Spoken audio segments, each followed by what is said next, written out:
आज का ये सुंदर मंगल प्रभात हो सकता है इस पृथ्वी पर, इस मृत्यु लोक पर कई सारे जीव शरीरों की जीवन की यात्रा का अंतिम पड़ाव हो।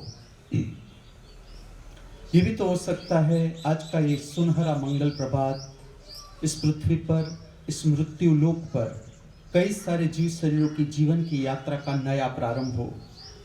हम दोनों प्रकार के जीव शरीरों की आगे की कल्याणकारी मंगलमय जीवन यात्रा के लिए हमारी सभी की ओर से इस दिव्य स्थान से हम शुभकामनाएं प्रार्थते हैं।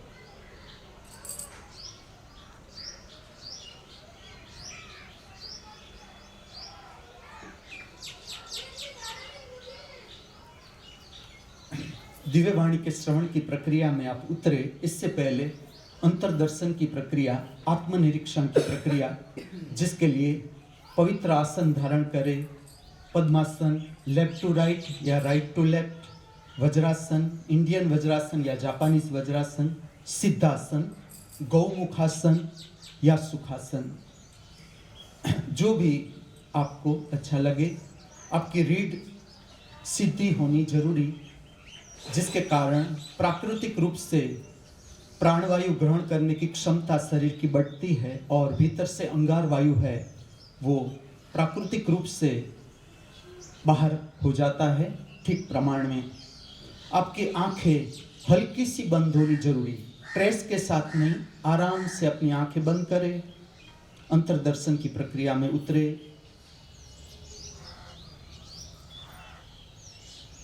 प्रथम दर्शन, आपकी शारीरिक संवेदना। देखे, अनुभव करे आपकी शारीरिक संवेदनाओं का, अच्छी, बुरी, स्वस्थ, बीमार, जैसी भी हो। केवल तटस्थ निरीक्षण। Watch and experience the feelings of the body.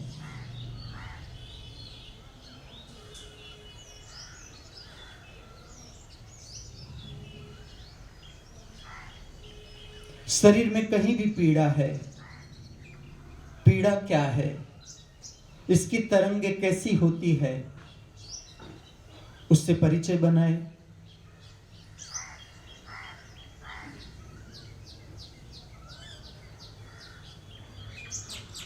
दूसरा दर्शन, आपके भीतर उद्भव होते हुए विचार या विचार की श्रृंखला का दर्शन करे, अनुभूति करे आपके भीतर उद्भव होते हुए विचारों का। Watch and experience the thought और द थॉट प्रोसेस इनसाइड।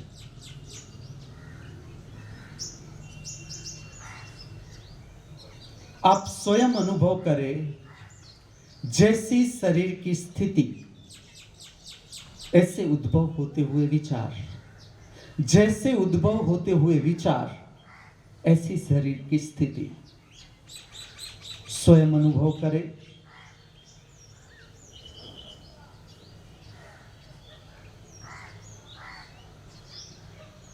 तीसरा दर्शन,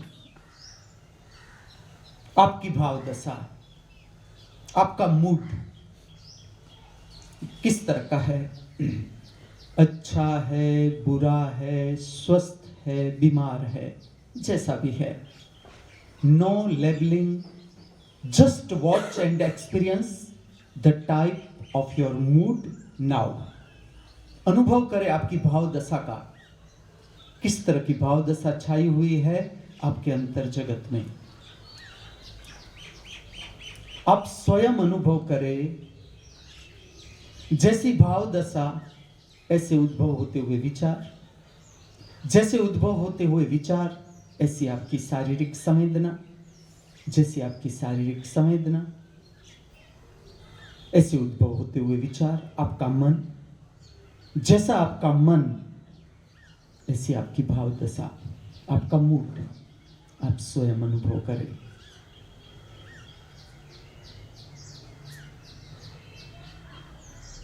चौथा दर्शन, किसकी है ये तटस्थ पवित्र आंख हमारे सबके भीतर, जिसे हम कहे न कहे प्रतिपल हमारे भीतर दर्शन करती ही जा रही है, करती ही जा रही है, करती ही जा रही है। किसकी है ये आंख? कहां पर है ये आंख? खोजे।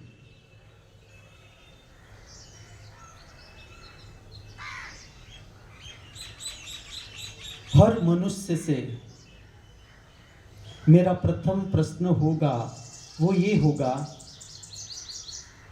कितनी शांति का अनुभव कर रहे हो आप आपके जगत में, अंतर जगत में, आपके भीतर कितना सुकून है आपके हृदय में,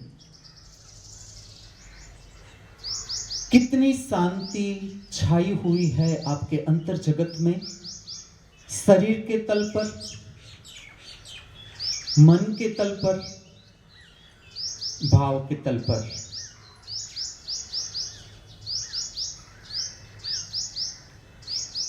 नई सुनहरी भोर,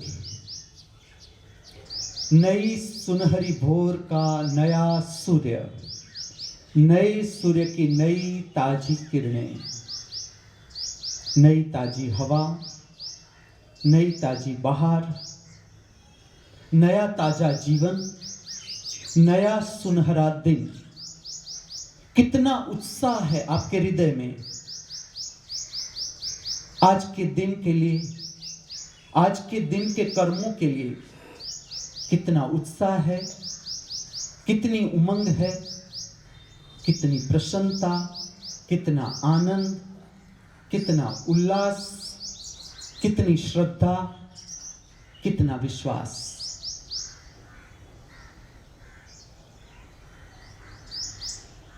Why? I am here in small village of the Bargar district named Bhatli of Odisha state.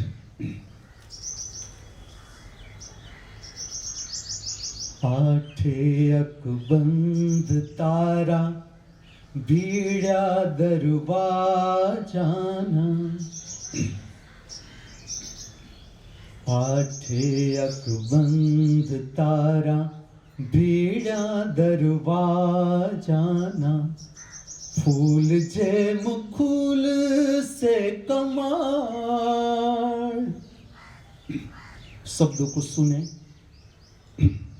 साहित्य शब्द रिपीटिंग सुने। आठे अकबंद तारा बीड़ा दरवाजाना, फूल जे मुखुल से कमाल। वेगीली सांढणियों वही जाश दूर मुकी, धूड़ मही उड़ तो मेवाड़। किन खाब पैरवे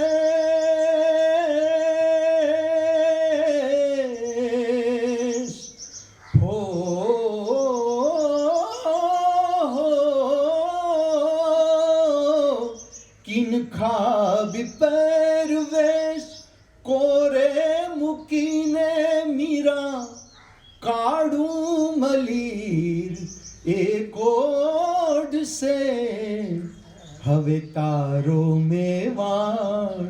मीरा छोड़ से हवे तारो मेवाड़, मीरा छोड़ से।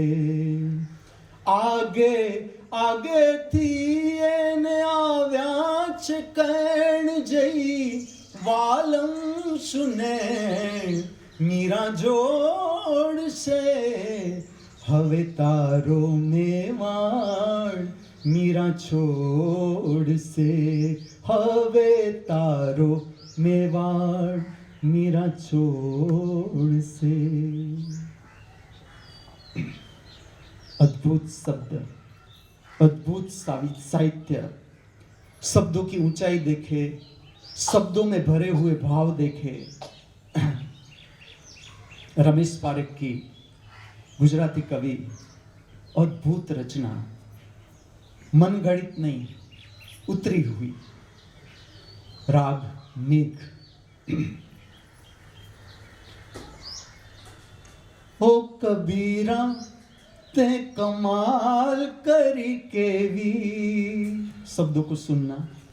ओ कबीरा ते कमाल करी केवी, मेली चादर मां तारा, मेली चादर मां तारा, पगलानी बात थई ना मेली। रिपीटिंग। ओ कबीरा ते कमाल करी केवी, ओ कबीरा ते कमाल करी केवी, मेली चादर मां तारा, मेली चादर मां तारा, पगलानी बात थई ना मेली। भूल्या ईमानो कबूल भूल्या, गुनाहों कबूल भूल्या, ईमानो कबूल भूल्या, गुनाहों कबूल कई, रात मेली चांद ने न मेली। लो सवालीनी जोलियो छलकाई हो, राज जुदाने जुदी बादशाही, उम्बरे फकीरू भासाई,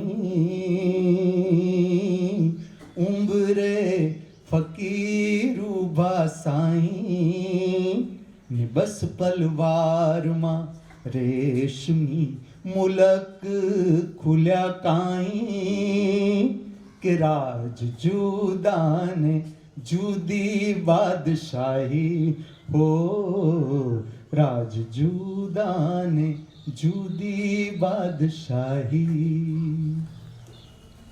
राग मिश्र शिवरंजनी। शब्द, शब्द की ऊंचाई, शब्द के साथ जुड़े हुए भाव, शब्द के द्वारा उपदेश। रश्मिन की कविता। मैं जो बात करने जा रहा हूं, जगन्नाथपुरी का दिव्य मंदिर, इसकी दिव्य आकृति, दिव्य कलाकार का मनुष्य को दिव्य संदेश।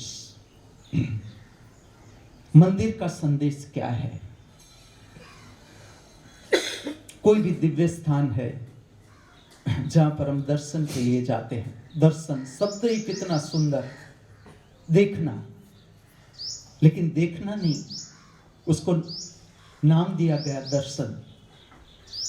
इसलिए देखने की ऊंचाई अर्थात अंतर्दर्शन, अपने भीतर के जगत का दर्शन करने का स्थान, आत्म साक्षात्कार, आत्मा को जानने की प्रक्रिया, आत्मवान होना मनुष्य के जीवन का अंतिम लक्ष्य, मनुष्य के जीवन की पूर्णाहुति। आत्म साक्षात्कार, आत्मा को जान लेना, स्वयं का प्रागट्य, इसको जान लेना। ये आकृति, आकृति का संदेश, आत्म साक्षात्कार से मनुष्य को परिचित करना। ये भी चित्रात्मक ढंग से उपदेश, मनुष्य को चित्रात्मक ढंग से। तीन आकृति, श्री कृष्ण, सब्सिडरी, उसे सुभद्रा के साइड में रख दिया। फिर भी अभी जो मैंने कविता कही, राज जुदा ने जुदी बादशाही, उसके हाथ में बैठने को कुर्सी नहीं होगी तो भी उसका ही राज होगा, जिसने आत्मा को जान लिया, जिसने स्वयं को जान लिया। क्यों? उसके हाथ में दिव्य साम्राज्य का अधिकार आ जाएगा अपने आप, बिना मांगे। उसका कारण आनंद, उल्लास, प्रसन्नता, प्रेम, करुणा, उदारता, धैर्य, आत्म के गुण जिसे हम ढूंढ रहे हैं बाहर। शांति, शांति हम बाहर ढूंढ रहे हैं। मजा जीवन का हम बाहर ढूंढ रहे हैं।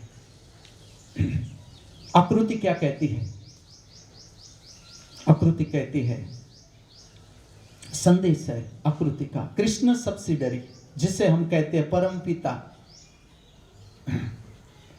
धारणा को तोड़ दिया चित्रकार ने। मैं तो ऐसा कहता हूं, चित्रकार तो आत्मवान था ही, लेकिन जो राजा था वो भी आत्मवान था, जिसने ये चित्र को स्वीकार कर लिया कि ना, उस समय की जो धारणा थी कृष्ण की, कृष्ण के मंदिर कैसे होने चाहिए, उसमें किस तरह से कृष्ण की प्रतिकृति रखनी है, ये चित्रकार ने तोड़ दिया कि कोई जरूरी नहीं इस तरह की कृष्ण की प्रतिकृति हो। अगर आप मुझे मानो तो ये रही, ये रखो मंदिर में, जानने वाला जान लेगा।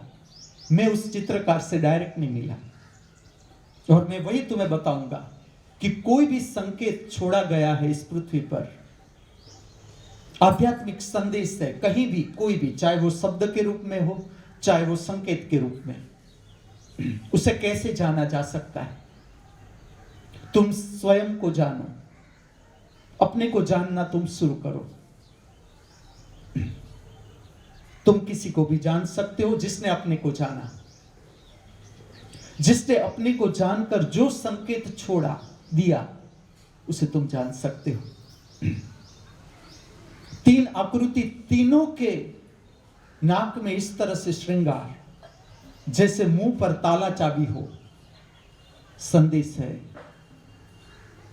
मुख का नियंत्रण से उपयोग, सम्यक उपयोग मुख का।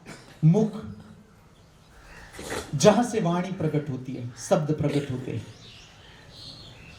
जहां से गीत प्रकट होता है, संगीत प्रकट होता है, प्रार्थना प्रकट होती है, मुख। हम गाली भी बोल सकते हैं, हम प्रार्थना भी बोल सकते हैं, हम किसी की निंदा भी कर सकते हैं, और परमात्मा की प्रशंसा भी कर सकते हैं, परमात्मा के गुण भी गा सकते हैं। वही मुख हमें बात करने की क्यों इच्छा होती है? जब हम बैठे हैं, तुम देखोगे भीतर भी मोनोलॉग चलते हैं। अगर तुम अपने अंतर जगत में देखोगे, सुनोगे, भीतर के सूक्ष्म कान है जैसे बाहर के कान है। हमने कहा तीसरा नेत्र, इसी तरह से तीसरा कान है। बाहर के दो कान बाहर की आवाज सुनते हैं, जैसे कोयल बोलती है और हमें सुनाई देता है बाहर के जगत की आवाज। कोई सुंदर मधुर गीत गा रहा है और हम सुनाई देता है हमें, तो बाहर के दो कानों से सुनाई देता है। लेकिन भीतर का जो जगत है उसमें अविरत बातें हो रही है, अविरत।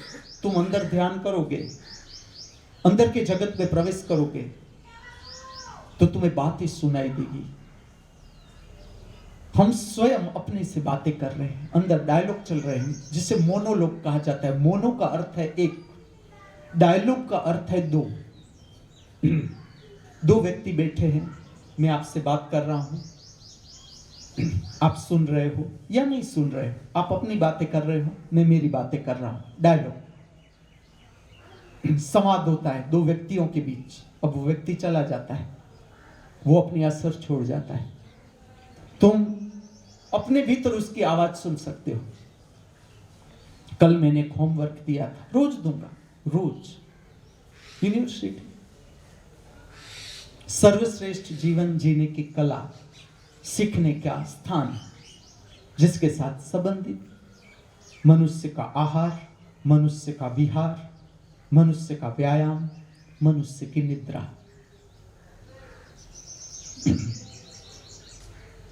आज का दिन परमात्मा की महामूल्य भेंट मिल गई। कल जिसका इंतजार था, वो कल आ गई, रूपांतरित हो गई आज में। कल आएगा ही नहीं। भविष्य को तुम ढूंढने चलोगे, तुम वर्तमान में आ जाओगे। आज का दिन मिल ही गया।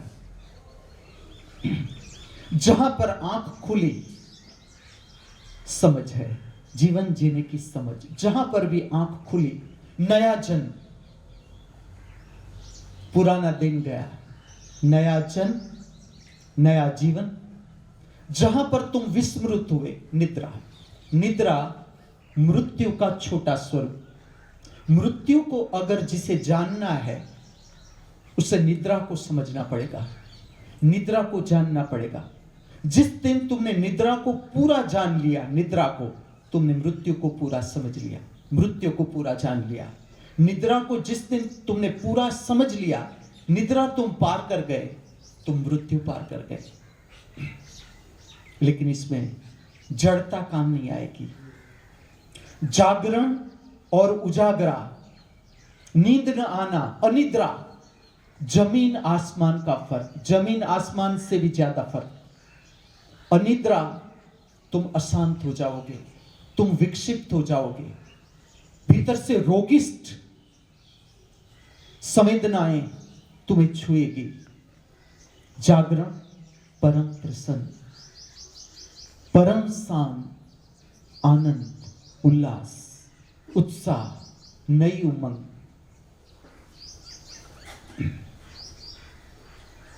मेरा होमवर्क ये था, रोज होगा। रात को जब तुम निद्रा में जाओ, क्या तुम्हें स्मरण है कल का कौन सा विचार अंतिम विचार था और तुम निद्रा में सरक गए? कहां तक तुम्हें याद है? तुम निद्रा में गए, कहां तक तुम्हें याद है कि ये विचार चलता था या ये चिंतन चलता था, ये सब्जेक्ट पर मन काम कर रहा था? तुम सरक गए निद्रा में। निद्रा पूरी हुई, तुम निद्रा से बाहर आए। क्या तुम्हें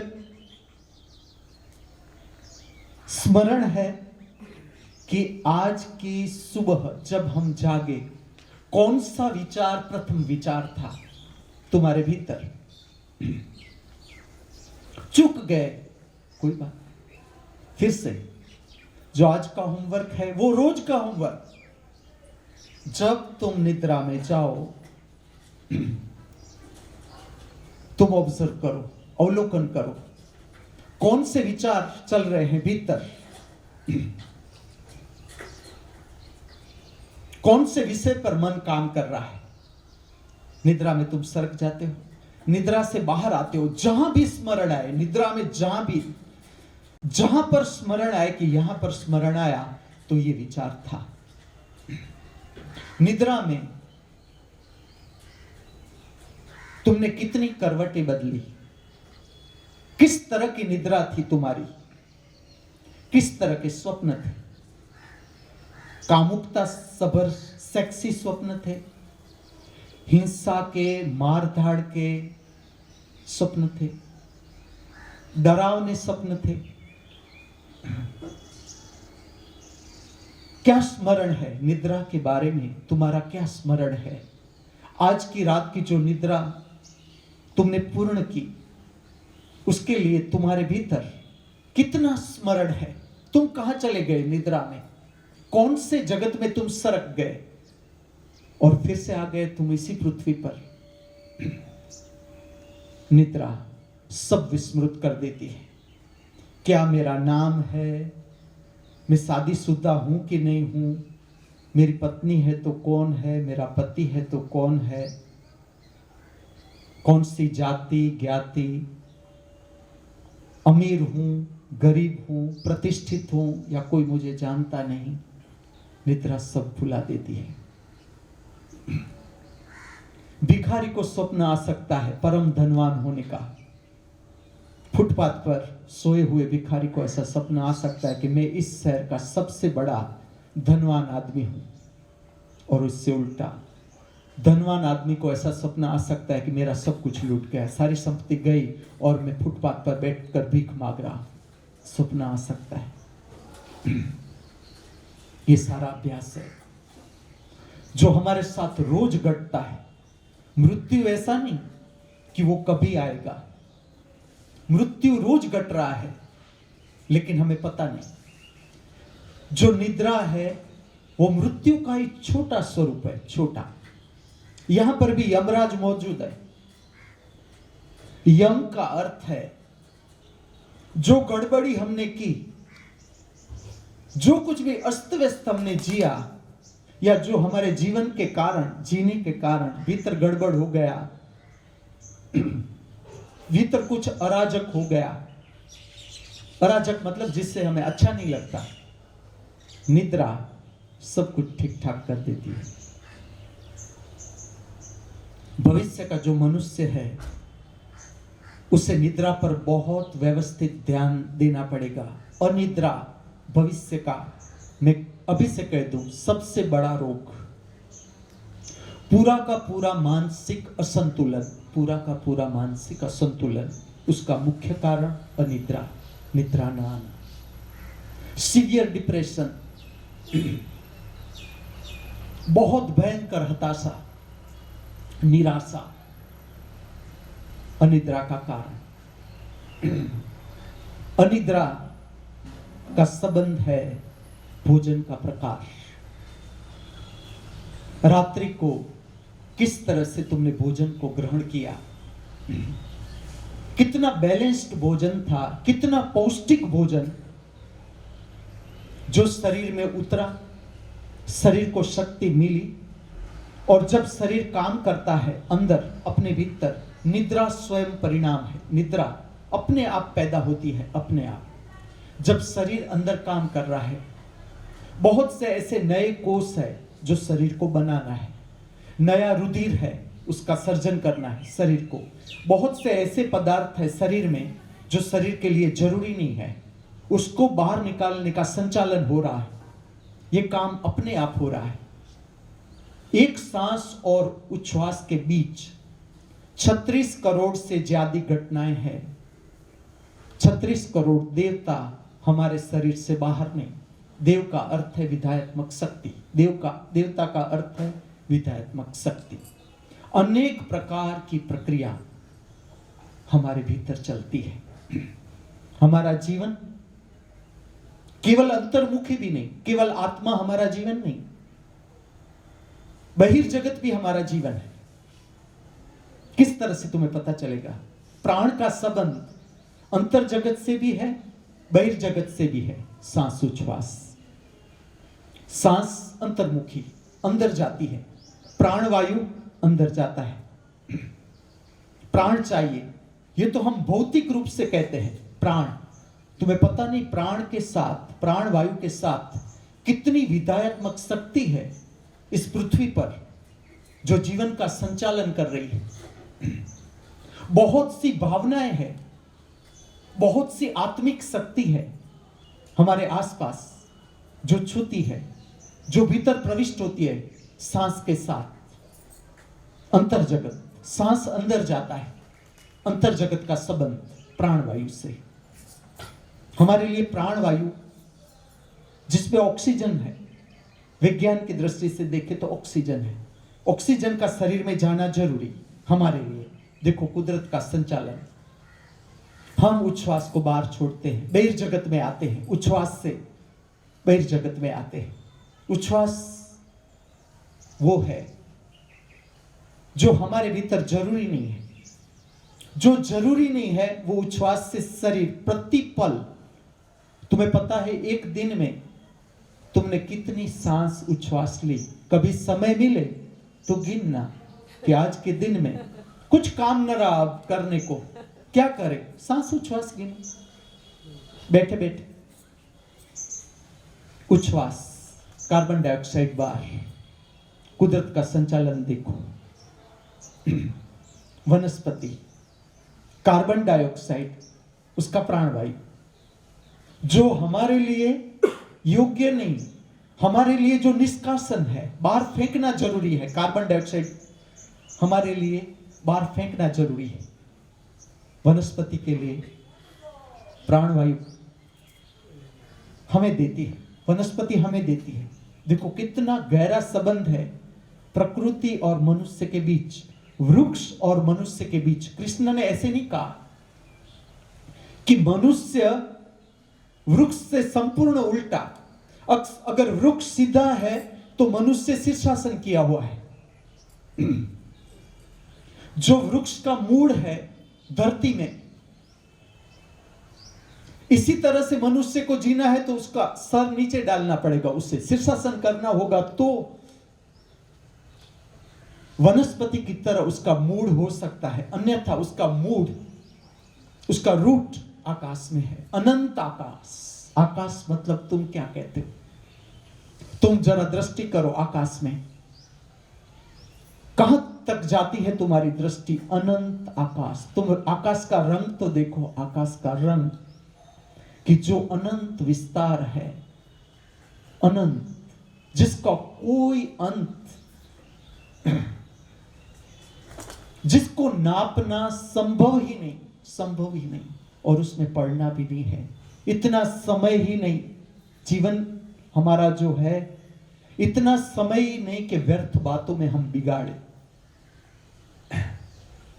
तुम अपने को जानो, जिसने भी जाना उसने सब जान लिया। जिसने अपने को जाना, अपनी आत्मा को जिसने समझा, जिसने अपने को जाना, अपने भीतर का अवकाश जिसने जाना पहचाना, उसने सब कुछ जान लिया। वृक्ष और मनुष्य बहुत गहरा संबंध, बहुत गहरा संबंध। वृक्ष धरती पर हम जितने बो सके, जितने बो सके, मैं तो ऐसा कहता हूं जितने मनुष्य की संख्या उतने कम से कम वृक्ष होने चाहिए। एक घर में अगर 10 लोग रहते हैं तो 10 वृक्ष होने चाहिए एक घर में। जहां पर भी संभावना है, जहां पर भी। अब तो ऐसा हो गया शहरों में फ्लैट आ गए, फ्लैट, जीवन भी फ्लैट, रहना भी फ्लैट। मैं, हम दो, हमारे दो, पांचवा कोई आमंत्रित नहीं। न घर में कोई आता है, न कोई खाता है। खुद ने खाया, खुद ने कमाया, खुद ने काया, और हताशा में चले गए, डिप्रेशन में चले गए। पूरा जीवन, पूरा जीवन। हाँ, जीवन का कुछ भाग जरूरी है, कुछ भाग। जो भी मनुष्य जिस तरह से जीता है, उसकी जो व्यवस्था है, उसमें उतरना जरूरी है। लेकिन ये बोधपूर्ण जीवन नहीं है। किससे पता चलेगा कि ये बोधपूर्ण जीवन नहीं है? दुख, पीड़ा, संताप, हताशा, निराशा, भय, चिंता, फरियाद, व्यक्ति के प्रति, परिस्थिति के प्रति बढ़ रही है कि घट रही है? तुम स्वयं अभ्यास करो अपना। मैं तुम्हें स्व मूल्यांकन सिखाता हूं, स्व मूल्यांकन, अपना मूल्यांकन। अगर बढ़ रही है दुख, पीड़ा, संताप, हताशा, निराशा, अश्रद्धा, अविश्वास बढ़ रहे हैं, तुम्हारा संबंध असत्य के साथ। असत्य का अर्थ है जो कायम नहीं, और जो कायम नहीं उसके साथ तुमने संबंध बनाया, तुमने मान लिया कि ये मैं हूं, वो कायम है नहीं। शरीर की इंद्रियां, इंद्रियों के सुख जो कायम नहीं, शरीर ही कायम नहीं, तो मेरे कान कहां से कायम होंगे? मेरा नाक कहां से कायम होगा? मेरी आंख कहां से कायम होगी? मेरी चमड़ी कहां से कायम होगी? शरीर गया तो उसके साथ सब कुछ समाप्त। इसलिए तुम अपने भीतर देखोगे पहली बार तो भय ही भय लगेगा, डर लगेगा, क्योंकि डर संचित है हमारे भीतर। भय कोई बाहर नहीं, चिंता कोई बाहर नहीं। और जब तक मार्गदर्शन न था तुम्हारे जीवन में, तुम अस्त व्यस्त जीते थे, ये ठीक था जब तक मार्गदर्शन न था। लेकिन जब तुम आ गए ऐसे पड़ाव पर कि जीवन जीने का मार्गदर्शन शुरू हो गया, तुम समझना शुरू कर दो, सत्य के साथ संबंध जोड़ो। जगन्नाथपुरी की आकृति का संदेश मनुष्य को सत्य के साथ संबंध जोड़ो। कौन बचेगा? हमारे भीतर कौन बचेगा? मैं तुम्हें बताता हूं, देखने वाली आंख। तुम्हारे भीतर जो देख रहा है वो बच जाएगा, वो जीवन का केंद्र। अगर हम उसके साथ एक हो गए, जो देखने वाला है हमारे भीतर, जो प्रतिपल दिख रहा है। मैं निद्रा में था तब भी किसी को पता है कि आज मैं निद्रा में सरक गया, होश न था मेरा। निद्रा में था तब भी किसी को पता है कि आज मेरी निद्रा ठीक रही, अस्वस्थ रही। ये देखने वाली आंख, प्रतिपल। मैंने गलत काम किया, भीतर पता है, कोई है भीतर। उसको तुम आत्मा कहो आत्मा, दृष्टा कहो दृष्टा, साक्षी कहो साक्षी, जीवन का केंद्र। जो आंख है भीतर देख रही है, तुम जरा देखो कि वो कहां से आ रहा है प्रकाश। देखने वाली आंख कहां है? तुम ढूंढने चलोगे, तुम आंख हो जाओगे, ढूंढने वाला गया। ये परिणाम है। ढूंढने वाला बचा ही नहीं।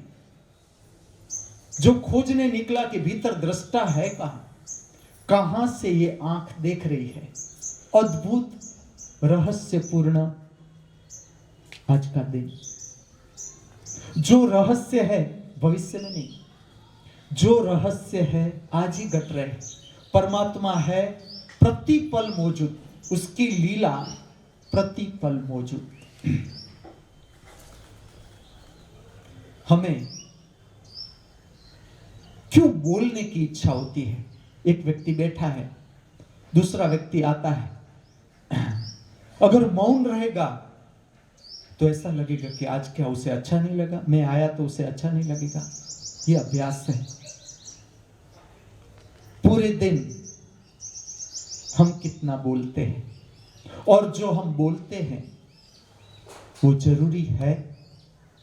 ये प्रश्न है तुम्हारे चिंतन के लिए, तुम्हारी समझ के लिए। कितना बोलना जरूरी है? मोबाइल पर कितनी बात करनी जरूरी है? मोबाइल अद्भुत खोज, अद्भुत खोज, लेकिन विवेक, मोबाइल का विवेक, मोबाइल का उपयोग किस तरह से करना है, ये धर्म। मोबाइल का उपयोग किस तरह से करना है, ये धर्म।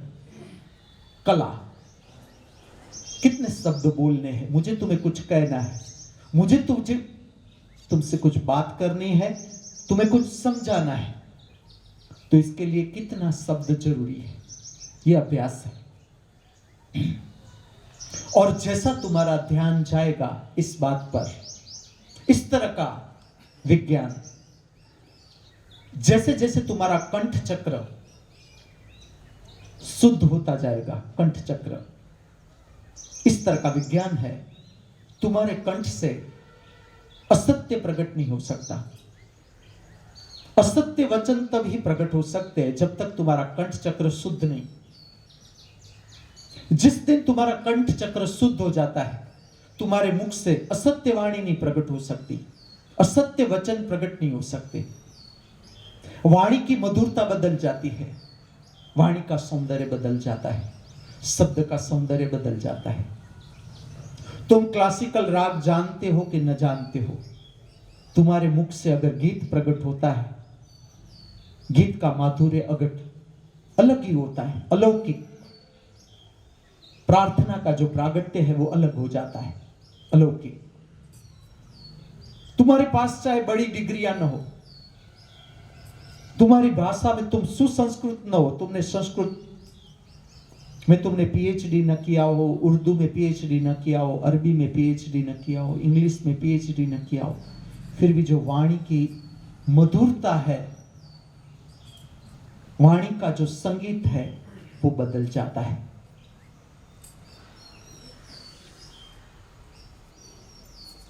अगर हम बोल रहे हैं तो बोलने के साथ जो घटना है, जो संदेश है, जगन्नाथपुरी के मंदिर की आकृतियों का दिव्य संदेश, मुख पर ताला श्रृंगार के रूप में दिया है, लेकिन बहुत सुंदर संकेत है। नियंत्रण, ताला का अर्थ है नियंत्रण। चाबी भी रखिए, ताला भी है, चाबी भी है। वाणी का योग्य उपयोग। क्यों हमें बोलने की इच्छा होती है? पहला मेरा प्रश्न ये, मैं जवाब देता हूं। जब हमारा जन्म होता है, अपने आप वाणी प्रकट होती है, अपने आप बोलने को मन होता है, पता भी नहीं, हमें पता नहीं, लेकिन ये प्रागट्य है, प्रागट्य, प्राकृतिक प्रागट्य। इसका कारण है हमारा भाव चक्र, हमारा मन विकसित होता है। हम केवल शरीर नहीं, हमारे भीतर मन भी है, भाव भी है। शरीर संबंधित मन, शरीर संबंधित भाव, आत्मा संबंधित मन, आत्मा संबंधित भाव। ये हमारा अंतर जगत है, अंतर जगत की शक्ति है। भाव के तल की शक्ति, आत्मा के तल की शक्ति, विचार के तल की शक्ति, शरीर के तल की शक्ति। ये शक्ति है अंदर की, ये प्रकट होती है। ये जरूरत से ज्यादा है, उसे बाहर फेंकना जरूरी है, उससे बाहर फेंकना जरूरी है। बच्चा अपने आप बोलने लगता है। प्राणी को कोई सिखाता नहीं, पंछी को कोई सिखाता नहीं कि तुम्हें इस तरह से बोलना है, इस तरह से गाना है सुबह में, कि चलो भोर हुई अब उठो कोयल सब उठो। हमें नहीं कहना पड़ता। कोयल हमें कहती है अब तुम जागो, कुकड़ा कहता है हमें कि अब तुम कब तक।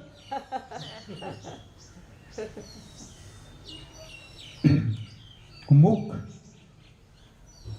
सांसोच्छ्वास, नाक दोनों पास पास। ऐसा भी हो सकता था नाक पीछे मुख आगे, दो आंख आगे होने की क्या जरूरत है? एक आंख आगे एक आंख पीछे, लेकिन पूरा शरीर अद्भुत सिमेट्री। परमात्मा स्वयं रहता है हमारे शरीर में। हम नहीं जानते, हम नहीं जानते कि परमात्मा का रूप क्या है, इसलिए पता नहीं चलता। परमात्मा ने अपने को रहने के लिए शरीर बनाया। इस सृष्टि का जो संचालन है वो करने के लिए वो खुद विराजमान हुआ हमारे शरीर में। हम नहीं जानते, इसलिए मंदिर बनाना पड़ा तुम्हें स्मरण दिलाने के लिए। जब मैं मंदिर की बात करूंगा, मूर्ति की बात करूंगा, उसके साथ साथ मैं तुम्हें आईने का उदाहरण दूंगा। आईने में तुम अपना शरीर देखते हो। समझ लो तुम्हारी 6 फुट हाइट है, 4 फुट के आईने में तुम 6 फुट देख सकते हो। क्या आईना तुम हो? इसे तुम ठीक से समझना। आईने में तुम अपनी प्रतिकृति देखते हो तो क्या आईना तुम हो?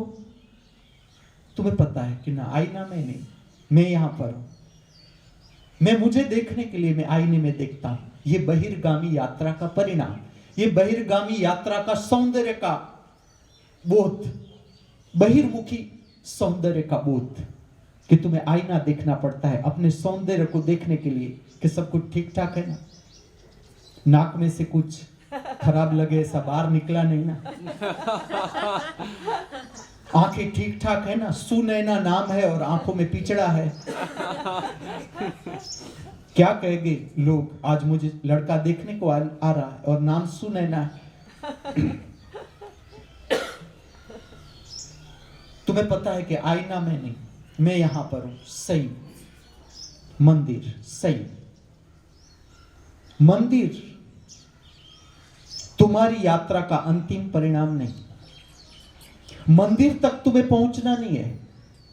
मंदिर तुम्हें खाली याद दिलाता है कि मैं तुम्हारे भीतर, जगन्नाथ हमारे भीतर। जगन्नाथ मंदिर में नहीं, मंदिर इसलिए कि तुम्हें स्मरण दिलाए। वहां पर भी हम खो जाते हैं, वहां पर भी हम करियाना का लिस्ट लेकर जाते हैं कि मुझे ये दो, मुझे ये दो। तुम प्रार्थनाएं देखना हमारी, धन की मांग, पद की मांग, मांग ही मांग, मांगते जाओ, मांगते जाओ। मंदिर का ये अर्थ नहीं। अब तुम वो अवस्था में आ गए जहां पर तुम्हें समझना है मंदिर का अर्थ है, मंदिर तुम्हें स्मरण दिलाता है कि मैं तुम्हारे भीतर हूं। ये शरीर मंदिर, मनुष्य ने रचा हुआ देवस्थान। शरीर स्वयं परमात्मा ने गढ़ा जीवन का स्वाद लेने के लिए, जीवन को समझने के लिए, जीवन की भेंट देने के लिए मनुष्य को शरीर स्वयं गढ़ा कि तुम आओ, खेलो, मैं तुम्हारे लिए सुंदर बाग बना रहा हूं। लेकिन समझना, ये बाग है। जैसे हम बाग में जाते हैं तो हमें पता है कि ये हमारा घर नहीं, हमें लौटना ही है। चाहे मैसूर का वृंदावन बाग क्यों ना हो, सुंदर से सुंदर बाग क्यों ना हो, फिर भी हमें पता है कि चलो अब रात हो गई, अब हमें अपने घर पर वापस लौटना है। ये हमारा घर नहीं। उसी तरह मंदिर केवल स्मरण है कि तुम्हारे भीतर परम शक्ति बैठी हुई है, विराजमान। उसे तुम पहचानो, उसे तुम जानो, उसे तुम ढूंढो।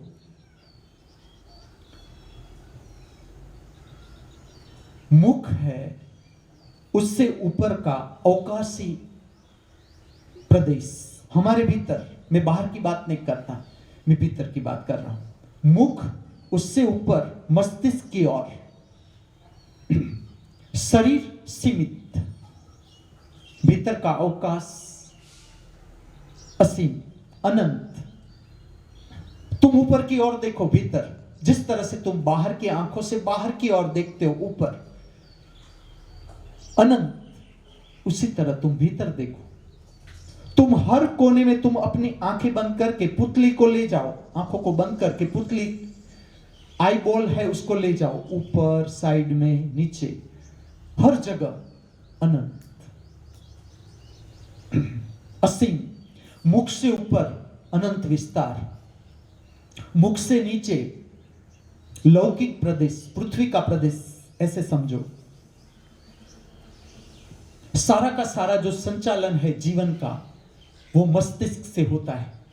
जैसे कि अभी मैं आपके समक्ष बोल रहा हूं, वाणी प्रकट हो रही है, उसका संचालन ऊपर से होता है, पैरों से नहीं। संपूर्ण जीवन का संचालन है वो ऊपर से हो रहा है। वृक्ष में इससे उल्टा, वृक्ष में संचालन नीचे से होता है, रूट से, मूड से होता है संचालन। जो जीवन के लिए विधायत्मक शक्ति है वो वृक्ष को नीचे से मिलती है। हमें जो विधायत्मक शक्ति है ये ऊपर से मिलती है, आकाश से, भीतर के आकाश से। मुख बीच में है। जब हम जन्म लेते हैं तो भीतर का भाव शरीर पैदा होता है। जिस तरह से भौतिक शरीर में हम अनाज लेते हैं, शरीर शक्ति खींच लेता है, जितनी उसे चाहे शक्ति खींच लेता है। बाकी के जो पदार्थ है, मल, मूत्र, पसीने से वो बाहर फेंक देता है। इसी तरह से हमारा भाव शरीर, अनेक प्रकार के भाव, क्रोध, घृणा, ईर्ष्या, तिरस्कार, अहंकार, भय, चिंता, अनेक, जो नाम दो, परिचित होना है। जो भाव तुम्हारे साथ घट रहे हैं, जो भी हो, क्रोध भी बुरा नहीं। मैंने एक ऐसी प्रार्थना सुनी है, शक्ति की प्रार्थना, जिसमें क्रोध स्वरूप शक्ति को नमस्कार किया गया है। क्रोध को भी नमस्कार है। तुम विधायत्मकता देखो। इसका मतलब क्या हुआ? इसका मतलब है जो कुछ भी घट रहा है, चाहे तुम्हारे भीतर क्रोध घट रहा है, क्रोध बुरा नहीं, लेकिन क्रोध अंत नहीं। किस लिए क्रोध को जानना है, किस लिए क्रोध से ऊपर उठना है? क्योंकि यहां पर अंत नहीं। निजानंद जो है, परमानंद जो है, वो भी जीवन की घटना है, वहां तक पहुंचना है। आज का दिन है, आज का दिन हम कैसे जिएंगे? क्या हम अच्छी तरह जीवन नहीं जी सकते? जीवन भी जाने दो, जीवन को जाने दो। दिन, आज का दिन, क्या हम सुंदरतम नहीं जी सकते? सुंदरतम आज का दिन इस तरह से हम नहीं जी सकते कि चलो आज मैं जीता हूं, कितनी सुंदरता के साथ जी सकता हूं आज का दिन, कितना रसपूर्ण जी सकता हूं आज का दिन, बिना बोझ का। ऐसा दिन मैं नहीं जी सकता आज का दिन। चलो एक ही दिन मैं कहूं कि आज हमारा अंतिम दिन है इस पृथ्वी पर, तो क्या तुम हताश निराश बैठ जाओगे? यह अभ्यास है। हमें जीवन जीने की कला सीखनी है। कहां पर सीखेंगे? यहां पर जहां पर हम जीवन जी रहे हैं, जहां पर खा रहे हैं, जहां पर सो रहे हैं, जिन मित्रों के साथ हम अपना जीवन बिता रहे हैं, जिस पृथ्वी पर हम जीवन जी रहे हैं, अठे द्वार का कहां जाना है? परमानंद पाने के लिए कहीं जाना है? जो मंदिर हमें बताता है कि तुम स्वयं मंदिर हो। जो मंदिर हम देखते हैं वो आईना ही है, केवल आईना, जो हमें याद दिलाता है कि मंदिर तुम हो। मुख क्यों हमें बोलने की इच्छा होती है? टेव, हैबिट, हैबिचुअल। जब हम इस पृथ्वी पर आए, तुम छोटा बच्चा देखना कुछ ना कुछ बोलने की कोशिश कर रहा है। उसका कारण है जो भाव शरीर है, भाव शरीर। बच्चा रोता है, बच्चा रोता है, बच्चा हंसता है, उसके मुख पर प्रसन्नता भी आती है और दुख के भाव भी आते हैं। बच्चे का चेहरा देखना, दोनों आएंगे। ये भाव शरीर निर्मित हो रहा है उसके भीतर, वो प्रकट होता है मुख से, वो भाव प्रकट होते हैं मुख से। उसका रोना जरूरी है, लेकिन हम कुछ बातें जानते नहीं। हम बच्चों की उछेर इस तरह से करते हैं जैसे उसका आगे का जीवन हो भी नहीं। समझ लो एक सदगुरु है, वो अपनी शिष्य की उछेर किस तरह से करेगा, ब्रॉटअप, कि वो न रहे तो भी मेरा शिष्य हैरान नहीं होना चाहिए इस जगत पर। जो उसके जीवन में आने वाले दुख है वो मेरी हाजिरी में आ जाने चाहिए। मैं बैठा हूं उसका रक्षक, उसे मार्गदर्शित करने वाला मैं बैठा हूं। जितने भी दुख है वो मेरी हाजिरी में आ जाना चाहिए, ताकि मैं उसे सिखा दूं कि इस तरह का दुख आएगा, तुझे किस तरह से जीवन में काम करना है, इस दुख को कैसे पार करना है, इस संताप को कैसे पार करना है। यहां पर तुझे हारना नहीं है, हिम्मत। वो श्रद्धा देता है, कला सिखाता है जीवन जीने की। बच्चों में हम क्या भूल करते हैं? छोटा बच्चा होता है, उसको विवेक सिखाना है कि यहां पर तुझे स्कूल जाना ही है, होमवर्क करना है, क्योंकि यहां पर उसकी यात्रा समाप्त नहीं होती। वो केवल बच्चा थोड़ा रहेगा पूरे जीवन, और जिस तरह से तुम ट्रेन करोगे बच्चे को, वो उसका भविष्य। और माँ बाप थोड़ा कायम रहेंगे। माँ बाप चले जाएंगे और बच्चा रह जाएगा। मेरे माँ बाप चले गए, मैं तुम्हारे साथ, मैं तुम्हारे पास। जो कभी मेरी रक्षा करने वाले थे आज न रहे, वो शरीर के रूप में। जो मां ने कभी मुझे गोद में सुलाकर स्तनपान करवाया था, मुझे मां बोलना सिखाया था, वो मां का शरीर न रहा। फिर भी मैं हूं।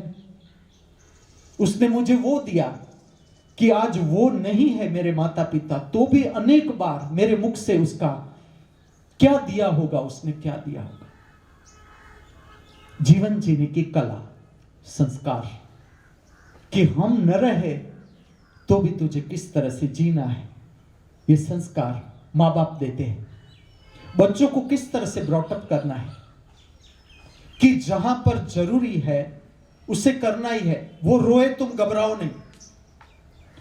रोने से अगर तुम घबरा गए तो बच्चा देख लेगा कि हाँ, मैं रोता हूं तो मेरी मांग पूरी करते हैं। जहां पर जरूरी है, स्कूल जाना जरूरी है, बच्चे का विकास है, अभी मानसिक विकास हुआ नहीं बच्चे का, ट्रेनिंग है एक प्रकार की। फिर वो संसार में आएगा।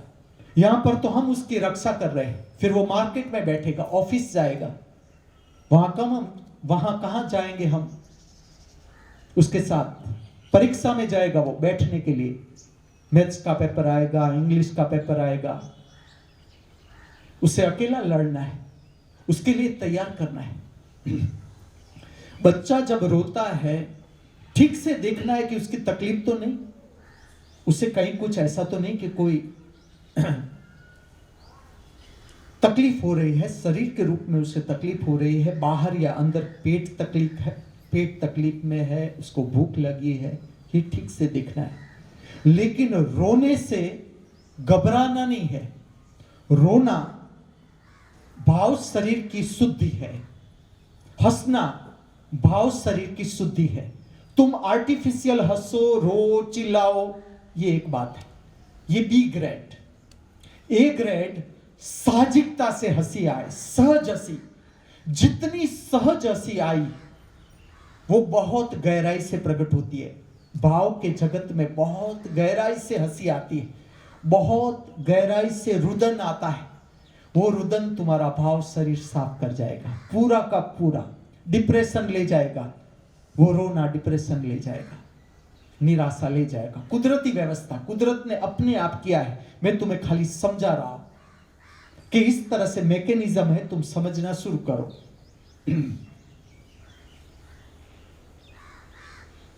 तो जो भाव शरीर है उसकी शुद्धि के लिए रोना, हंसना।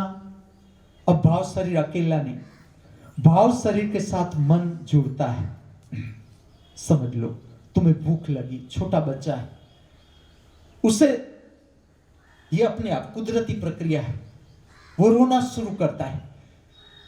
तो पहली बार वो देखती है कि वो भूखा तो नहीं, अपने आप होता है। मां को सीखने भी जाना नहीं पड़ता, अपने आप उसे अंदर से पहला जो भाव आता है वो ये आता है कि उसे स्तनपान करवाऊं या दूध पिलाऊं, कहीं वो भूखा न हुआ, उसे पानी पिलाऊं।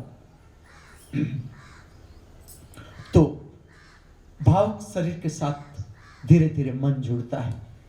मन का अर्थ है शब्द। जहां पर भी शब्द है तो मन समझो। शब्द, मन के दो प्रकार। मन का एक हिस्सा शरीर के साथ जुड़ा हुआ मन, इंद्रियगत मन, इंद्रियों के साथ संबंधित मन, इंद्रियों के साथ संबंधित भाव, इंद्रियों के साथ संबंधित शब्द। एक ऊर्ध्वगामी मन, आत्मा के साथ जुड़ा हुआ मन, आत्मा के साथ जुड़ा हुआ भाव प्रदेश। लेकिन शब्द, चाहे वो ऊर्ध्वगामी दिशा का मन हो, चाहे वो इंद्रियगत मन हो। अधोगामी दिशा का अर्थ है इंद्रियगत मन, पृथ्वी के साथ संबंधित। अधोगामी अर्थ का, अधोगामी शब्द का अर्थ है गुरुत्वाकर्षण से जुड़ना। पृथ्वी का जो गुरुत्वाकर्षण है उसके साथ जुड़ना, इसके साथ जुड़ा हुआ मन। मन अर्थात शब्द। जहां पर भी शब्द, तुम समझो मन का क्षेत्र। चाहे ऊर्ध्वगामी दिशा का मन, जैसे मैं वाणी प्रकट कर रहा हूं, तुम सुन रहे हो, अभी तुम्हारा ऊर्ध्वगामी मन काम कर रहा है। मुझे सुनने में जो काम कर रहा है वो तुम्हारा ऊर्ध्वगामी मन काम कर रहा है, क्योंकि मैं तुम्हें अंतर जगत समझा रहा हूं। जब तुम बहिर्जगत के संपर्क में आते हो, इंद्रियगत भोग विलास के संपर्क में आते हो, तुम्हारा अधोगामी मन, जो गुरुत्वाकर्षण से जुड़ा हुआ मन है, शरीर के साथ जुड़ा हुआ मन है, वो काम करता है। जब हम जगत में आते हैं तो हमें जगत में अभी हमारा स्थान बनाना है। हमें खाना चाहिए, शरीर को खाना चाहिए, वस्त्र चाहिए, अभी हमें एडजस्ट होना पड़ेगा, कमाई करनी पड़ेगी। छोटा बच्चा है तो वो विकसित हो रहा है, अभी विकसित हो रहा है। माँ सिखाती है, उसे बहिर्जगत से परिचित करती है कि मैं तेरी माँ हूं, पहला शब्द सिखाती है। और बच्चा भी है, उसके 24 घंटे उसके साथ ही, उसके ही उदर से आया हुआ है, उसके ही उदर से आया हुआ है। हम सब हमारी माँ के पेट में ही हमने 9 महीने की तो यात्रा की ही की। फिर हम बहिर्जगत के संपर्क में आए, उसकी गोद में हम पड़े रहे। हमारा मल मूत्र सब उसकी गोद में उसने साफ किया। जब तक हम सक्षम न हुए, अपना मूल मूत्र साफ करने के लिए सक्षम न हुए, अपना खाने के लिए हम स्वयं इतने सक्षम न हुए, तब तक माँ ने संभाला, उसने हमें बोलना सिखाया। जैसा तुम्हारा प्रशिक्षण शुरू हुआ, हम बच्चे को सीधा नहीं सिखाते कि देखिए तेरा अंतर जगत है, वो और रोना शुरू करेगा। तुम जरा जो बातें तुमने सुनी धर्म की, शास्त्र की, तुम बच्चों को सुना कर देखना, वो तुम्हारा मुंह बंद करने की कोशिश करेगा। मुंह मुंह पर ऐसा करके देखना, तुम्हें ज्यादा, क्योंकि मैंने किया है वही मैं तुम्हें कहता हूं। बच्चा नहीं समझ सकता अंतर जगत क्या है, क्योंकि अभी वो परिपक्वता ही नहीं मन की। अभी तो उसका जो मन डेवलप हो रहा है वो शरीर संबंधित मन डेवलप हो रहा है, शरीर संबंधित भाव डेवलप हो रहे हैं। अभी ऊर्ध्वगामी मन और भाव संचित है, क्योंकि उसने यात्रा की, पिछले जन्म में भी उसने यात्रा की है, लेकिन अभी वो सक्षम नहीं, वो प्रकट होने के लिए अभी भीतर का विस्तार उतना सक्षम नहीं कि वो प्रकट हो। तो उसका जो काम कर रहा है वो लौकिक मन है, जिससे वो बहिर्जगत का संपर्क कर रहा है। तुम्हारी आदत शुरू हो गई बोलना, मां बुलवाती ही रहती है बच्चे से बोल, और जब बच्चा बोलने लगता है तो उसे इतना मजा आता है, क्योंकि वो अंदर की यात्रा का ही परिणाम है, वो सीखता है। जो सीखना है वो मनुष्य की अंतर्गत प्रक्रिया है, मन के साथ जुड़ी हुई अंतर्गत प्रक्रिया। अपने आप तुम बच्चे को छोड़ दो तो भी वो अपने आप सीखता है, प्राणी सीखता है, पंछी सीखता है, तो मनुष्य तो सीखेगा ही सीखेगा। सीखना उसका एक रस है, सीखना। वो बोलना सीखता है, वो बोलना सीखता है, प्रतिभाव आता है, वो कुछ बोलता है, हम कुछ बोलते हैं, हमारी माँ प्रतिभाव देती है, हमारे पिता प्रतिभाव देते हैं, इससे हम बहिर्जगत के साथ जुड़ जाते हैं। ये तुम्हारी माँ, ये तुम, तुम्हारा नाम ये, तुम्हारा नाम रंजन। अब रंजन के नाम पर मैं कुछ भी बोलूंगा, चाहे मैं मेरे भीतर रंजन का, ये रंजन नहीं, मैं किसी और रंजन की बात कर रहा हूं, लेकिन इस रंजन को तकलीफ होगी कि हाँ आज गुरुजी ने मेरे बारे में ये कहा, और मैं खाली रंजन की बात नहीं कर रहा हूं। समझ लो कि मेरा नाम लेकर कोई और बात कर रहा है, तुम और हिमांशु को बुला रहे हो, मेरे भीतर एक क्षण तो ऐसा आएगा कि मुझे कोई कह रहा है, क्योंकि हमें इतना एसोसिएट हो गए। ये तुम्हारे माँ पिता, ये तुम्हारा धर्म, ये तुम्हारी जाति ज्ञाति कुल, इस तरह से बैठना, इस तरह से उठना, इस तरह से बोलना, वाणी, शब्द। और शब्द इतने हावी हो जाते हैं क्योंकि हमारा शिक्षण पूरा का पूरा शब्द पर आधारित। शिक्षा ही ऐसी, हमारी शिक्षा में भाव को स्थान नहीं। तुम देखो बराबर, हमारी जो शिक्षा है, तुम जो अच्छे अच्छे कोर्स कहते हो, कंप्यूटर का कोर्स, मेडिकल का कोर्स, इंजीनियरिंग का कोर्स, सारे के सारे माइंड ओरिएंटेड कोर्स। समझ लो कि एक व्यक्ति भाषा लेता है, भाषा में पढ़ना शुरू करता है, या दर्शन शास्त्र लेता है, तो जगत उसे मूल्य नहीं देगा कि ये क्या पढ़ रहा है, समय बिगाड़ रहा है, क्योंकि जगत भौतिक तल पर है। आज का पूरा जगत, अमेरिका छा रहा है आज के जगत में। अच्छा है, क्योंकि अब मल्टीकल्चरल युग है। मैं ऐसा नहीं करता कि बुरा है, जल्दी छाई जाए, मैं तो कहता हूं छाई जाए जल्दी। मटेरियल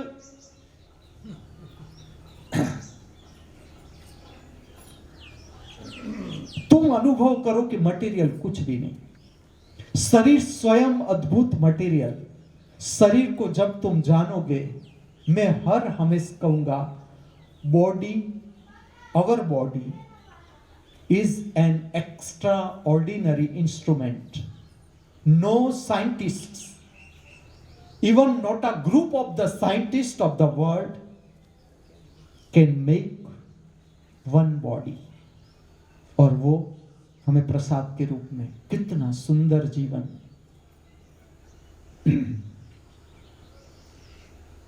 तुम आंख देखो, आंखों का शेप, नाक, होठ, पूरा शरीर, हर एक शरीर, हर एक शरीर, चाहे वो पंछी हो, चाहे वो प्राणी हो, चाहे वो मनुष्य हो, कितना सुंदर जीवन। हम जो चूक रहे हैं वो ये चूक रहे हैं, जीवन जीने की कला जो सीखनी है। प्रत्येक दिन, एक भी दिन हाथ में से जाना नहीं चाहिए। इतनी प्रगाढ़ता से जीना है, इतनी प्रगाढ़ता से।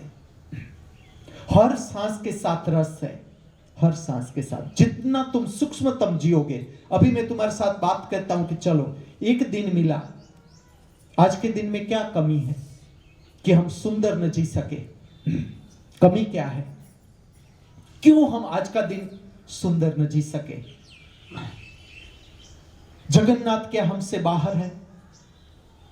जगन्नाथ जीवन का केंद्र, जगत का नाथ, जीवन का केंद्र।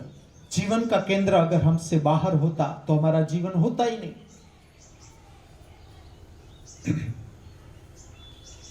मुख की जो वाणी है उसमें से प्रकट होती हुई वाणी। बाहर का व्यक्ति तो प्रभावित होता ही है, हम स्वयं भी प्रभावित होते हैं। जैसे जैसे तुम गहराई से आज का दिन प्रयोग करो, तुम जो बात करना चाहते हो किसी व्यक्ति से, तुम क्या बात करना चाहते हो, किसी भी व्यक्ति के साथ तुम क्या बात करना चाहते हो, क्योंकि ये हमारा बोलना हैबिचुअल है, हमारा जीवन हैबिचुअल है, हमारा खाना पीना हैबिचुअल है। हमारा जीवन क्यों विषाक्त हो जाता है, हमारा जीवन क्यों बर्डन से भरता जाता है जैसे जैसे हम जीते हैं? इसलिए कि हमारे भीतर आत्मा विकसित हो रही है, आत्मा विकसित हो रही है और हम हैबिचुअल जीवन जीते हैं, टेवगत जीवन जीते हैं। आज का दिन है तो आज के शरीर की जरूरियात क्या है, आज का जो भोजन है तो उसमें से मुझे क्या खाना है। आज का दिन है, इतनी व्यक्तियों के साथ मेरा संपर्क है, क्या बोलना है। झगड़ा पैदा हो जाता है, तुम झगड़े का कारण देखना, झगड़े का कारण क्या है? शब्द, अनियंत्रित शब्द, नियंत्रण से बात चला गया शब्द। मुझे क्या बोलना है, क्या कहना है, विवेक है। ये जो ताला चाबी जैसा श्रृंगार है, कृष्ण, सुभद्रा, बलभद्र के मुख पर जगन्नाथपुरी की दिव्य आकृति, ये दिखाती है नियंत्रण, संयम, कि मैं कुछ बोलना चाहता हूं तो मुझे क्या कहना है, और जो मैं कहने जा रहा हूं पहले तो तुम समझने के लिए तैयार हो कि तैयार नहीं। हम इस तरह से समझाते हैं किसी व्यक्ति को, वो समझने को तैयार ही नहीं और हम उसे समझाने को जा रहे हैं। इसलिए अहंकार का टकराव होता है। मुझे लगता है मैं सत्य हूं, उसे लगता है वो सत्य है। ना वो सत्य है ना मैं सत्य हूं, सत्य सत्य है। मैं और तू कभी सत्य हो ही नहीं सकता। मैं इस जगत का सबसे बड़ा झूठ, मैं के साथ तू भी इतना ही बड़ा झूठ, क्योंकि मैं ही नहीं तो तू कहां से रहेगा। जब तक मैं है तब तक तू है, जब तक मैं का विस्तार है तो तू का ही विस्तार है। अहंकार का टकराव। जिस दिन मैं गया तू भी गया, हम एक हो गए, विस्तार। तो वाणी का संयम, तुम्हारे जीवन के जितने भी दुख है, पीड़ा है, संताप है, हताशा है, निराशा है, फरियाद है, भय है, चिंता है, इसके साथ शब्दों का संबंध है। विचार जिसे तुम कूदना चाहते हो, तुम निर्विचार होने को जी चाहता है कि निर्विचार अवस्था कैसे होती है, निष्कंप अवस्था कैसे होती है। इसके लिए वाणी को समझना पड़ेगा, शब्द को समझना पड़ेगा। जो शब्द हम बोलने को जा रहे हैं, क्या बोलना है, कितना बोलना है, किसके आगे क्या कहना है। छोटा बच्चा है, उसके साथ कैसे बात करनी है, माँ है उसके साथ कैसे बात करनी है, पिता है उसके साथ कैसे बात करनी है, मित्र है उसके साथ कैसे बात करनी है, शत्रु भी है। मन का विस्तार, मित्र भी है, शत्रु भी है। शत्रु भी आया मिलने, उसके साथ कैसे बात करनी है, क्या शब्द बोलने, ताकि शत्रुता मित्रता में रूपांतर हो जाए। और मित्र के साथ कैसे बात करनी है ताकि मित्रता शत्रुता में रूपांतर न हो जाए। मित्रता शत्रुता में रूपांतर हो जाती है। फरियाद रहती है लोगों को कि मैं सबसे प्रेम करता हूं, कोई मुझसे प्रेम करता ही नहीं। भूल है, भूल है। मैं कहता हूं तुमने जाना नहीं ठीक से अपने को, तुमने कुछ छुपाया। हम अपने को बचाते हैं, हम अपने को छुपाते हैं। कुछ गलत नहीं, कुछ भी गलत। ये हमारी ट्रेनिंग, हमें बहिर्जगत में जीवन जीने का जो ढंग सिखाया गया उसमें प्राण आ गया। शब्द ही शब्द, तुम देखो आज शब्द ही शब्द, हमारा पूरा का पूरा शिक्षण केवल शब्द, जिसमें ना कोई भाव का मूल्य है, और भाव का मूल्य है तो प्राइस, भाव का अर्थ प्राइस, इमोशन नहीं, फीलिंग्स नहीं, भाव का अर्थ हो गया प्राइस। पूरा शिक्षण देखो माइंड ओरिएंटेड, बदल सकता है। एक दिन भारत था जिसमें काव्यात्मक भाषा थी, संस्कृत संपूर्ण काव्यात्मक भाषा, और मैं तुम्हें उसका रहस्य बताऊंगा, सिखाने का ढंग कितना अद्भुत था। संपूर्ण काव्यात्मक अर्थात इमोशनल जो शिक्षण का ढंग था, शिक्षण का जो प्रकार था, वो भाव शरीर पर आधारित, माइंड ओरिएंटेड नहीं। जैसे कि आज माइंड ओरिएंटेड, भाव ओरिएंटेड नहीं। ये शिक्षण आगे जा सकता है, बहुत आगे। भारत में प्रयोग हुए वो कुछ भी नहीं, मैं पूरा विस्तार से कहता जाऊंगा कि ये आगे जा सकता है शिक्षण, बहुत बहुत रूप से। जो है उसको मैं बदलने को कहता ही नहीं, मैं प्रस्थापित कर रहा हूं कि इस तरह का भावात्मक शिक्षण हो सकता है, जिसमें तुम धरती को प्रेम करने लगोगे, धरती को समझने लगोगे, तुम फूलों से प्रेम करने लगोगे, तुम मनुष्य से प्रेम करने लगोगे, क्योंकि प्रेम अंतर जगत की संपत्ति। कमी क्या है प्रेम में? मैं सदा मनुष्य से यही पूछूंगा, समझदार मनुष्य से यही पूछूंगा कि हमारे हृदय में प्रेम की कमी क्या है कि हमें किसी को तिरस्कृत करना पड़ता है, हमें भीतर से घृणा पैदा करनी पड़ती है। प्रेम की ही क्या कमी है, करुणा की क्या कमी है? ये समझ है, समझ। मैं तुम्हें चिंतन के लिए विषय देता हूं, मन तो वैसे ही काम करेगा ही करेगा, तुम हजार उसे कहो स्टॉप, वो नहीं होगा। और इसलिए नहीं होगा कि ट्रेनिंग, आज तक ट्रेन हमने इस तरह से किया है कि पूरा का पूरा हमारा जीवन शब्दों पर आधारित। तुम एक व्यक्ति के साथ भीतर से अपार प्रेम करते हो, अपार प्रेम, और तुम वाणी से उसके साथ झगड़ा करते हो। उसका आत्मा जानता है, लेकिन आत्मा की भाषा हम समझते नहीं, जानते नहीं, उससे परिचित नहीं, तो वो भी गुस्सा में आ जाता है। तुम अंदर से प्रेम कर रहे हो, लेकिन बाहर से वाणी ऐसे बोल रहे हो जैसे तुम उसके दुश्मन हो, तुम उसे गाली दे रहे हो, भीतर से प्रेम कर रहे हो। तुम करके देखना अपने मित्र को जिसे तुम बहुत चाहते हो, उसका तुम बुरा बोल के देखना, तुरंत प्रतिभाव आएगा, तुरंत।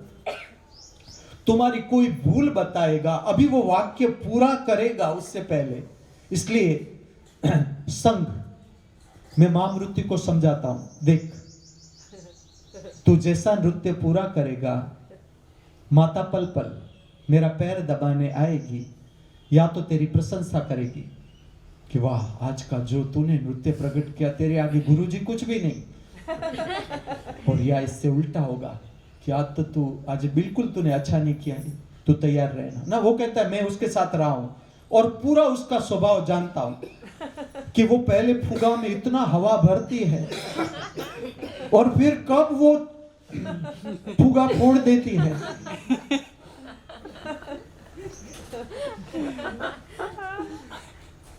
व्यक्तियों के साथ हमारा संबंध मात्र शब्द हो गया। व्यक्तियों के साथ का संबंध खाली शब्द नहीं। एक व्यक्ति आता है तो खाली माइंड थोड़ा है, उसके भीतर भाव भी है, उसके आत्मा की तरंगे भी है। शब्द जब आप बोलते हैं तो शब्द के साथ भाव भी प्रकट होता है। शब्द तुम समझो मन का विस्तार, लेकिन शब्द की गहराई है, वो गहराई जुड़ती है आत्मा के साथ, वो गहराई जुड़ती है भाव के साथ।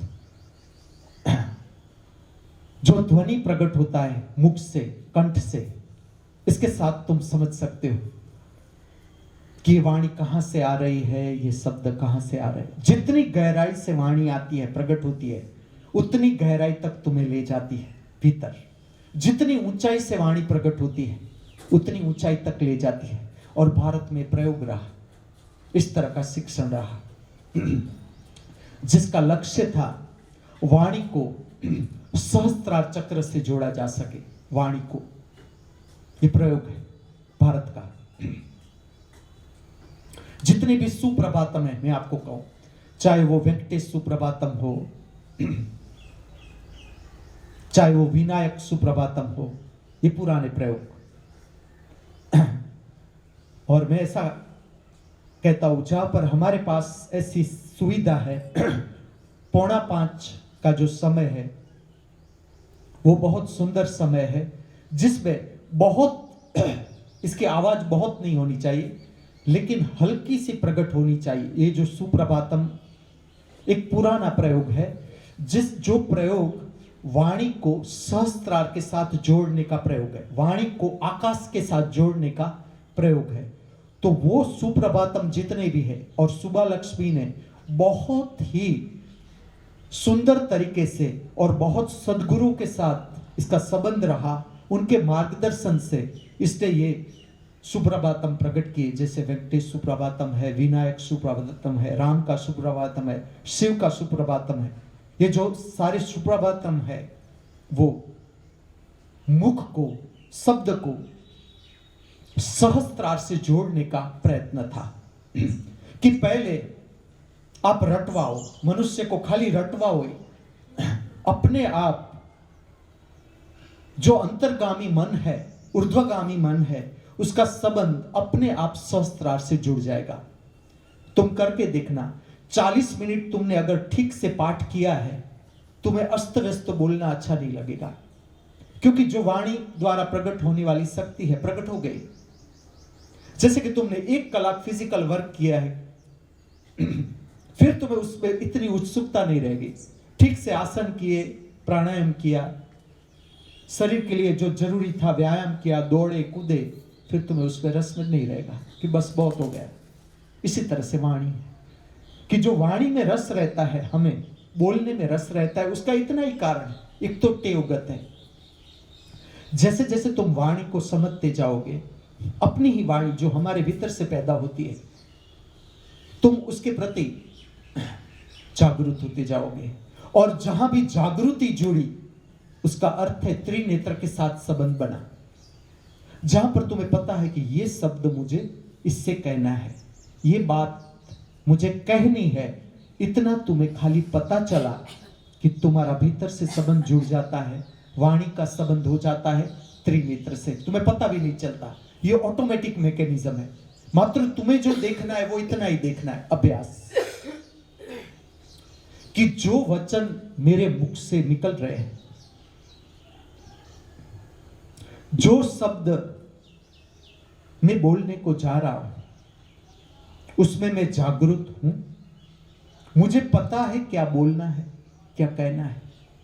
और धीरे धीरे तुम्हारी वाणी की शक्ति बदलती जाएगी, तुम्हारा संबंध सत्य के साथ जुड़ता जाएगा। वाणी अपने आप सम्यक, जितना बोलना है उतना मधुर, व्यवस्थित, स्पष्ट वाणी से पता चलता है तुम आत्मा के क्षेत्र में हो या मन के क्षेत्र में। मन का स्वभाव confusion, confusion is the nature of mind, clarity, स्पष्टता is the nature of soul. तुम भीतर से आत्मवान, तुम्हारी वाणी स्पष्ट, तुम्हें जो कहना है ठीक से कहोगे, स्पष्ट कहोगे, कोई अस्पष्टता नहीं। अलका की अस्पष्टता, जैसे जैसे वो वाणी को समझेगी, अपनी वाणी को, अपने आप स्पष्ट हो जाएगी कि हाँ, यहां पर ये करना है, ये कहना है, इसका और कुछ भी कारण नहीं। टेव, हैबिचुअल, जो कुछ भी हमारा जीवन है वो किसी और ने हमें सिखाया है, अब हमें अपने को सीखना है। आगे की जो जीवन की यात्रा है, जो उड्डयन है इस जगत में, आकाश का उड्डयन है। मनुष्य के जीवन में आकाशीय उड्डयन है, ऊपर का जीवन है, ऊर्ध्वगामी जीवन है। वो जीना सीखना है स्वयं को। कब सीखेंगे? आज। क्यों? आज का ये दिन परमात्मा की महामूल्य भेंट, आज का स्वर्णिम दिन परमात्मा की महामूल्य भेंट बिना कहे बिना मांगे बेशर्त फिर से हमारे हाथों में। आज तक जो भूल हम करते आए हैं या हमसे हो जाती है या हो गई है, उसको सुधारने का, संवारने का एक स्वर्णिम अवसर फिर से हमारे हाथों में, जो अब हमें खोना नहीं है। याद रखना, आज का दिन जीवन में कभी भी वापस नहीं लौटेगा, इसलिए आज का ये दिन हम सब पूर्णता के साथ, समग्रता के साथ, हृदय में आनंद, उल्लास, प्रेम, मस्ती, मित्रतापूर्ण भाव लिए जी सके, ऐसी प्रातःकाल की हमारी सबकी हार्दिक मंगल भावना, ऐसी प्रातःकाल की हमारी सबकी हार्दिक मंगल प्रार्थना।